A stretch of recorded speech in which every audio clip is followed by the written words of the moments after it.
சென்னை மயிலாப்பூரில் விவேகானந்தபுரம் குடியிருப்போர் நலசங்கம் சார்பில் காவல்துறையின் விழிப்புணர்வு முகாம் நடைபெற்றது. சென்னை முழுவதும் போதைப்பொருள் புழக்கத்தால் உண்டாகும் பிரச்சினைகள் குறித்து விழிப்புணர்வு ஏற்படுத்தி பொதுமக்களின் அச்சத்தை போக்கும் வகையில் இந்த மாபெரும் விழிப்புணர்வு முகாம் நடத்தப்பட்டது. இதில் அப்பகுதியில் நடைபெறும் பிரச்சினைகள் குறித்தும் அதற்கு எவ்வாறு நடவடிக்கை எடுக்கப்படும் என்பது குறித்தும் காவல்துறையின் சார்பில் பொதுமக்களுக்கு அறிவுறுத்தல்கள் வழங்கப்பட்டன.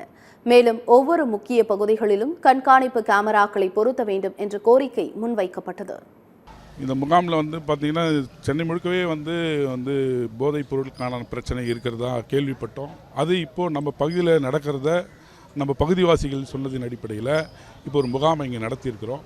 இந்த முகாமில் எல்லாம் அச்சத்தை போக்கும் வகையில் காவல்துறையினர் ஆய்வாளர் அவர்களும் உறுதியளித்ததன் பேரில் அவங்க நடவடிக்கை எடுக்கிறதா சொல்லியிருக்கிறாங்க. இது சங்கமும் இப்போது அவங்க காவல்துறை அறிவுறுத்தியிருக்காங்க. நீங்கள் ஒவ்வொரு தெருக்கள்லேயும் சிசிடிவி கேமரா வைக்க சொல்லியிருக்காங்க. அதுக்கான வேலையை சங்கம் செய்யுன்றதை சொல்லிட்டு